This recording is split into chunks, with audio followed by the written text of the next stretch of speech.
दोस्तों, मैं आप सभी का अपने इस चैनल पर हार्दिक स्वागत करता हूं। आगे बढ़ने से पहले मेरी आप लोगों से एक गुजारिश है, अगर किसी ने मेरे इस चैनल को अभी तक सब्सक्राइब नहीं किया है तो वो सब्सक्राइब कर लें और बेल आइकन के बटन को भी दबा लें ताकि भविष्य में भी आपको मेरे नए वीडियोस नियमित रूप से मिलते रहें। आज मैं आप लोगों से घर के बुजुर्गों के बारे में कुछ बातें शेयर करना चाहता हूँ। मेरा यह वीडियो उन बुजुर्गों को समर्पित है जो अपने बच्चों के द्वारा सताए हुए और घर से बाहर निकाल दिए गए हैं। सबसे पहले मैं आप लोगों से कुदरत के काल चक्र के बारे में कुछ बातें बताना चाहता हूँ। बच्चा जब जन्म लेता है, माता पिता की देखरेख में बड़ा होना शुरू होता है। अनगिनत रातें जागकर माता पिता द्वारा कुर्बान कर दी जाती हैं। खासकर माँ की यहाँ पर बहुत बड़ी कुर्बानी होती है। उसके आराम और नींद की कुर्बानी के साथ साथ यहाँ तक कि जब बच्चा बिस्तर गीला करता है तो माँ उसे सूखे में सुलाकर खुद गीले में सोती है। कई बार तो माँ के पास बच्चे के पिता से बात तक करने का वक्त नहीं होता है।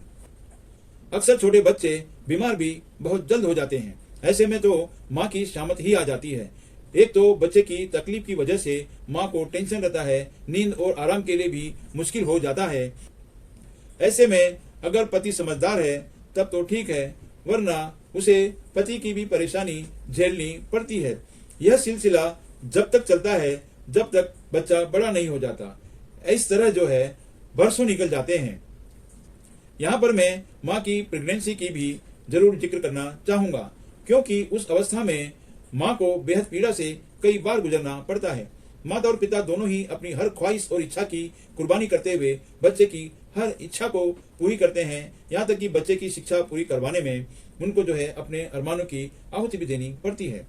ज्यादातर माँ बाप कर्ज लेकर घर बनवाते हैं और बच्चों की शादी करवाते हैं और इस कर्ज को चुकाने में उनकी सारी जिंदगी निकल जाती है, जिसके कारण उनको अपनी सुविधाओं का, सुखों का बलिदान देना पड़ता है। ज्यादातर औलाद को शादी के बाद लगता है कि उनकी कमाई से उनका अपना ही खर्चा मुश्किल से चलता है और वे माँ बाप को बहुत समझने लगते हैं। इंसान अक्सर दो अवस्थाओं में बीमार होता है, एक तो बचपन में यानी कि शिशु अवस्था में और एक बुढ़ापे में। जिस औलाद के बीमार होने पर माता पिता परेशान हो जाते थे और उनके इलाज में कोई कसर नहीं छोड़ते थे, उन कुर्बानियों को ज्यादातर औलाद भूल जाती है।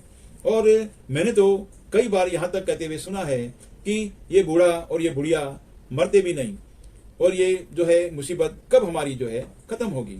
दलील यह देते हैं कि उन लोगों के इलाज के लिए उनके पास वक्त और पैसा नहीं है।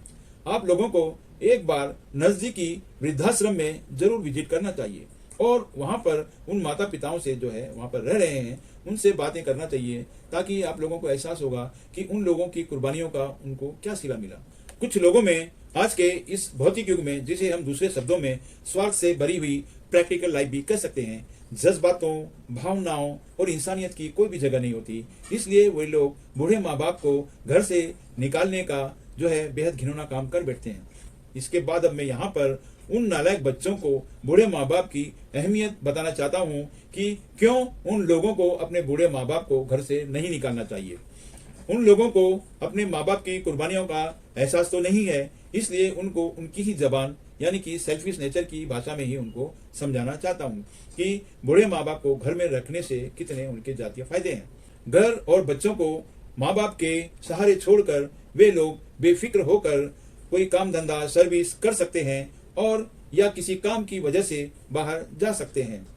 हस्बैंड और वाइफ के मन मुटाव को भी वो लोग हल कर सकते हैं, क्योंकि कई बार ये मन मुटाव शादी के टूटने की कगार तक भी चला जाता है।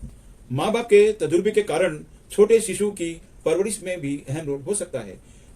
कोई पारिवारिक या बाहरी समस्या में अपने एक्सपीरियंस के कारण कोई अच्छी सलाह भी दे सकते हैं। मेरा एक दोस्त अपनी खूबसूरत वाइफ के कारण विदेश का जॉब छोड़कर घर चला गया, क्योंकि उनके माँ बाप वो घर में उनके साथ नहीं रहते थे। इंसान को बनाने वाले ने भी कहा है कि इंसान बड़ा ही सक्कालू और झगड़ालू है। अब जिसकी फितरत ही ऐसी है तो उसका तो कोई इलाज ही नहीं है। यहाँ पर मैं बुजुर्गों की अहमियत अगर बताते चलूं तो लिस्ट काफी लंबी हो जाएगी। मैं उन नालायक बच्चों को इतना कहना चाहता हूँ कि अगर उनको अपने माँ बाप की कुर्बानियों की कदर नहीं है तो कम से कम अपने जातीय फायदे के लिए अपने माँ बाप को अपने साथ रखिए।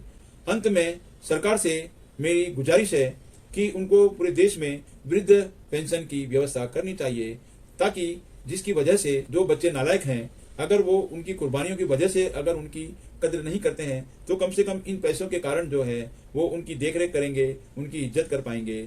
इसी के साथ ही जो है मैं आप लोगों से विदा लेता हूँ। अगर किसी को मेरा ये वीडियो पसंद आया है तो इसे लाइक करें और शेयर करना ना भूलें। जय हिंद।